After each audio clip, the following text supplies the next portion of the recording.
Question number 52 पे। ये काफ़ी इंटरेस्टिंग क्वेश्चन है।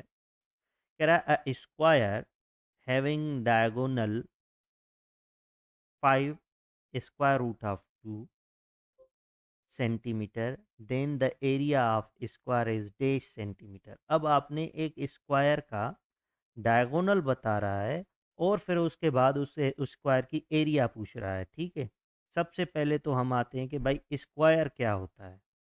स्क्वायर एक ऐसा शेप होता है जिसकी चारों साइड, ठीक है, आपस में क्या हो, इक्वल हो, उसको हम स्क्वायर करते हैं, ठीक है। चारों साइड्स मतलब अगर ये एक्स है तो ये भी एक्स होगी, ये भी एक्स होगी, ये भी एक्स होगी, ठीक है। अब इसका डायगोनल मतलब आपने क्या करना है, किसी भी दो अपोजिट एंगल्स को आपस में ज्वाइन करेंगे तो ये डायगोनल हो जाएगा, ठीक है। अब ये डायगोनल की हमें लेंथ बता रहा है क्या, 5 स्क्वायर रूट ऑफ 2, ठीक है। अब आपने क्या करना है, इस पूरे स्क्वायर की एरिया फाइंड करनी है। एरिया का फार्मूला क्या होता है, area is equal to length multiply by breadth. तो आपने क्या करना होगा, लेंथ और विड्थ को मल्टीप्लाई करना होगा। इधर लेंथ भी एक्स है, ब्रीथ भी एक्स है, तो क्या हो गया भाई, area is equal to x multiply by x. तो क्या हो जाएगा, area is equal to x square, ठीक है। ये देख लो। अब हमें अगर एक्स की वैल्यू मिलेगी तभी हम एक्स स्क्वायर की वैल्यू फाइंड करेंगे, और एक्स क्या है, कोई एक साइड है। तो अब इसको हम कैसे सिंप्लीफाई करें, तो आप देखें कि जो भी स्क्वायर है तो मतलब उसकी जो चारों एंगल्स हैं वो 90 डिग्री बनेंगे। तो मतलब ये एंगल भी 90 डिग्री है। अगर ये एंगल 90 डिग्री है तो ये ऊपर वाला हिस्सा जो भी, अब जिसको मैं ब्लैक पेन से जिसकी साइड्स बना रहा हूँ, ये एक रेक्टेंगल बन रहा है, ओ सॉरी, ट्रायंगल बन रहा है। और उस ट्रायंगल की एक जो एंगल है वो क्या है, 90 डिग्री है। एक 90 डिग्री है एंगल, तो ये आपके पास क्या हो गया, राइट एंगल ट्रायंगल। एंगल, और अगर राइट एंगल ट्रायंगल बन गया तो आपने अगर एक साइड पता हो या दो साइड पता हो तो आप तीसरी साइड फाइंड कर सकते हैं किसी भी राइट एंगल ट्रायंगल की। कैसे, with the help of Pythagoras theorem. तो अब हम देख लेते हैं कि भाई पैथागोरस थ्योरम होता क्या है, ठीक है। ये राइट एंगल ट्रायंगल है, और हम जो है इसमें पाइथागोरस थ्योरम लगा के जो है, अगर एक साइड गिवन है और दो साइडें फाइंड करनी है, या कोई एक साइड फाइंड करनी है, दो गिवन है, तो पाइथागोरस थ्योरम लगाते हैं। तो भाई पाइथागोरस थ्योरम जो है हमारे पास है,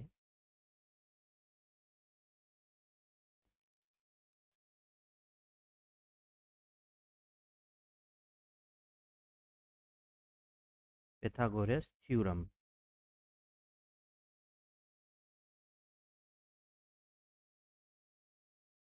पाइथागोरस थ्योरम ये कहता है कि दो साइडों के स्क्वायर का सम बराबर होता है तीसरी साइड के स्क्वायर के, तीसरी साइड के स्क्वायर से। अब जो तीसरी साइड के बराबर होता है उसको हम हैपाटिन्यूज कहते हैं, जिसके बराबर,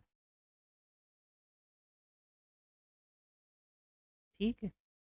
तो अब ये दो साइडें कुछ भी हो उससे हमारा लेना देना नहीं, लेकिन हमें ये पता होना चाहिए कि हैपाटिन्यूज कौन सी साइड है, ठीक है। तो एक मैं राइट एंगल ट्राइंगल बना के बता देता हूँ आपको कि हैपाटिन्यूज साइड कौन सी होती है। सपोज ये एक हमारे पास राइट एंगल ट्राइंगल है, सेम इसके ही जैसे, ठीक है। और ये आपकी 90 डिग्री है, ठीक है। और हमेशा जो 90 डिग्री के सामने वाली साइड होती है, जैसे 90 डिग्री ये है तो इसके सामने वाली साइड हमेशा बड़ी साइड होगी, लॉन्गर साइड होगी, उसको हम हैपाटिन्यूज कहते हैं, ठीक है। तो अब आते हैं यहाँ पे, ये हमारे पास एक ट्राइंगल है, और ट्राइंगल में ये 90 डिग्री की एंगल है, तो इसके सामने वाली साइड कौन सी है, ये है, तो ये हमारे पास क्या होना चाहिए, हैपाटिन्यूज होना चाहिए, ठीक है। तो हमारे पास जो पैथागोरस थ्योरम है था वो क्या कह रहा था, दो साइडों के, मतलब एक साइड ये हो गई, एक साइड ये हो गई, इन दो साइडों के स्क्वायर का सम, मतलब इसको मैं ऐसे लिखूं कि भाई एक साइड ये एक्स स्क्वायर प्लस दूसरी साइड ये एक्स स्क्वायर बराबर होना चाहिए किसके, तीसरी साइड के स्क्वायर के सम से। जो तीसरी साइड है वो हमारे पास हाइपोटेन्यूज है और उसकी हमें वैल्यू गिवन है, तो डायरेक्ट हम उसकी वैल्यू लिख लेते हैं 5 अंडर रेडिकल या स्क्वायर रूट ऑफ 2 का स्क्वायर। ठीक है, अब देखें ये भी एक्स स्क्वायर, ये भी एक्स स्क्वायर, दोनों को ऐड करें तो हमारे पास क्या हो जाएगा, 2x square is equal to. ठीक है, अब ये स्क्वायर सॉल्व करें, 5 और अंडर रेडिकल 2 के बीच में कुछ भी नहीं है तो मीन्स इनके बीच में मल्टीप्लाई है, तो ये स्क्वायर 5 के ऊपर भी है और अंडर रेडिकल 2 के भी, तो मतलब 5 square multiply by under radical 2 का स्क्वायर। ठीक है, ये स्क्वायर रूट के साथ कैंसिल। अब इसको अगर हम सिंपलीफाई करें तो ये हमारे पास सेम रहेगा, 2x square is equal to 5 का स्क्वायर मतलब 5 मल्टीप्लाई बाय 5। मैं इधर लिख लेता हूँ या इधर देखें, 5 स्क्वायर इज इक्वल का मतलब क्या है, 5 मल्टीप्लाई बाय 5, 5। ठीक है, तो 5 5 ज़ा 25, तो ये हो जाएगा 25। ठीक है, और बीच में मल्टीप्लाई। ठीक है, ये स्क्वायर रूट में कैंसिल हो गया तो क्या बच गया, 2। ठीक है, अब यहाँ पे ये 2 मल्टीप्लाई कर रहा है, हमें तो x की वैल्यू चाहिए, तो 2 को इधर लेके जाएंगे, डिवाइड करेगा तो डायरेक्ट हमारे पास x square is equal to क्या हो जाएगा, 25 मल्टीप्लाई बाय 2 डिवाइडेड बाय 2। अब 2 2 में कैंसिल तो हमारे पास क्या बच गया, x square is equal to 25। ठीक है, अब आप ध्यान दें तो हमें भी एरिया चाहिए थी और एरिया हमें अब पहले ही पता लगा लिया, वो क्या होती है, एक्स स्क्वायर। तो डायरेक्ट हमें एक्स स्क्वायर की वैल्यू मिल गई, मतलब डायरेक्ट हमें एरिया मिल गई, और एरिया हमारे पास क्या है, 25 है।